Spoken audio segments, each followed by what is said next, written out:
కావాలి. డాడీ ఎప్పుడూ లేదురా మన వల్ల కాదు, వద్దు ఇలాంటి ఆలోచనలు పెట్టుకోకు అని చెప్పకపోతుండే. ఎప్పుడు ఈసారి రా, ఈ సమ్మర్ రా, నెక్స్ట్ సమ్మర్ రా. అండ్ ఆ హోప్తో he gave me that hope to look forward to, gave me one energy.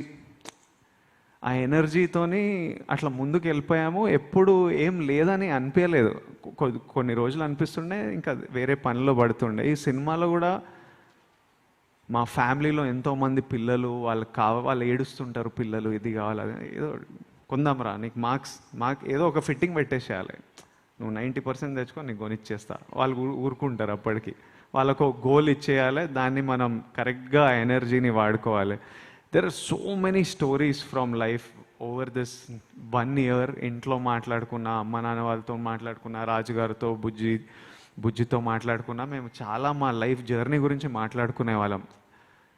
అప్పుడు ఎట్లయింది తెలుసా, మన జర్నీ ఎక్కడ స్టార్ట్ అయ్యామో అందరికీ తెలుసు. కాబట్టి సినిమా అలాంటి కంటెంట్ కాబట్టి చాలా కనెక్ట్ అయ్యి చాలా ఇన్సిడెంట్స్ గురించి మాట్లాడుకున్నాం. అంటే back to back family stories పడుతున్నాయి. ఖుషి కానీ ఫ్యామిలీ స్టార్ కానీ. విప్లవ్కి గోవర్ధన్కి ఏమన్నా సిమిలారిటీస్ కనిపిస్తాయి?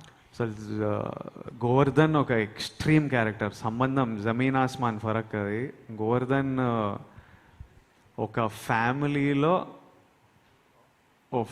ఫ్యామిలీలో రెస్పాన్సిబిలిటీ ఇవన్నీ ఉంటాయి, కానీ ఒక వెరీ ఎక్స్ట్రీమ్ క్యారెక్టర్, ఎక్స్ట్రీమ్లీ అల్లర్ క్యారెక్టర్ గోవర్ధన్. సో ఇట్స్ మీకు కొత్త రూపం కనిపిస్తుంది April 5th. దిల్ రాజు గారు. అండ్ దీంట్లో ఏంటంటే గోవర్ధన్ క్యారెక్టర్ స్పెషాలిటీ, తన ఫ్యామిలీని ఏదన్నా టచ్ చేస్తే ఎంత ఈగోకని వెళ్తాడు. అది ఇందాక నేను చెప్పాను కదా, ఆల్ డైమెన్షన్ అని. ఆ ఈగో ఎక్కడికన్నా వెళ్తుంది, సో ఆగదు అది. సో అంత అంటే ఆ ఫ్యామిలీ విషయంలో అంతా కేర్ఫుల్గా ఉంటాడు. విజయ్ గారు, first of all congratulations Dil Raju గారు. యాక్చువల్గా మీరు ఏ స్టోరీ ఓకే చేసినా దాంట్లో మీ ఎసెన్స్ అనేది ఖచ్చితంగా దాంట్లో బ్లెండ్ చేస్తారు. అందుకే మీరు మీ బ్యానర్ నుంచి వచ్చే సినిమాలన్నీ కూడా అంత ఇదిగా అనిపిస్తాయి. మీరు అందుకే వాటిపై అంత కాన్ఫిడెంట్గా మాట్లాడతారు కూడా first of all. So family star అనేది ఏంటంటే విజయ్ గారు చెప్పినట్టు అంటే అందరి లైఫ్లో నుంచి కొన్ని ఇన్సిడెంట్స్ దాంట్లో యాడ్ అవుతున్నాయి కాబట్టి, సో ఈ స్క్రిప్ట్లో మీ లైఫ్లో రియల్ లైఫ్లో జరిగిన ఇన్సిడెంట్స్ ఏమైనా యాడ్ చేశారా దాంట్లో?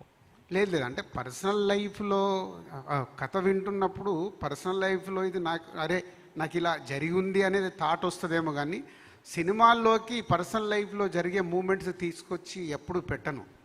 ఎందుకంటే universal, personal life is different, cinema is universal, ఆడియన్స్కి రీచ్ అవ్వాలి. కాబట్టి ఎక్కడో దీన్ని పెట్టాలి, రుద్దాలనే ప్రయత్నం ఎప్పుడూ నేను చేయను. అది ఇప్పుడు సీతమ్మ వాకిట్లో సిరిమల్లె చెట్టు ఉంది, అది ప్రాపర్గా మనకు ఆంధ్రప్రదేశ్లో అక్కడ జరిగేది. ఇప్పుడు శతమానం అవుతుంది, అక్కడ జరిగే కథ.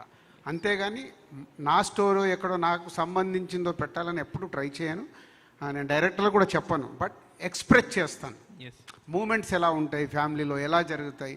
ఇప్పుడు బ్రదర్స్, దీంట్లో కూడా 3 బ్రదర్స్ ఉంటారు. బ్రదర్స్ మధ్యలో జరిగే 3-4 మూమెంట్స్ ఉంటాయి ఈ కథలో కూడా. సో అవి కనెక్ట్ అవుతాం. ఆయన రాసినప్పుడు అరే నా లైఫ్లో ఇట్లా జరిగిందా మా అన్నయ్యతోని, మా బ్రదర్తోని, ఇలా చెప్పడం జరుగుద్ది. కానీ అది ఆటోమేటిక్ కథలో జనరేట్ అవుతుంది. విజయ్ గారు, ఇంతకుముందు మీరు ఎప్పుడు మ్యారేజ్ గురించి అడిగినా తర్వాత అనేవాళ్ళు.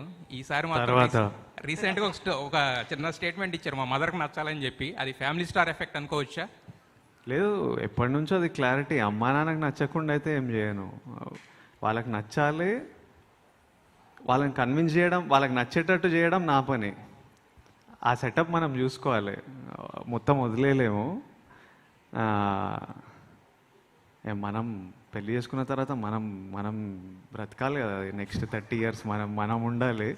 సో అవన్నీ కేర్ఫుల్గా చూసుకొని వాళ్ళకి నచ్చేటట్టు చేసుకోవాలి. కాకపోతే టైం ఉంది దానికి.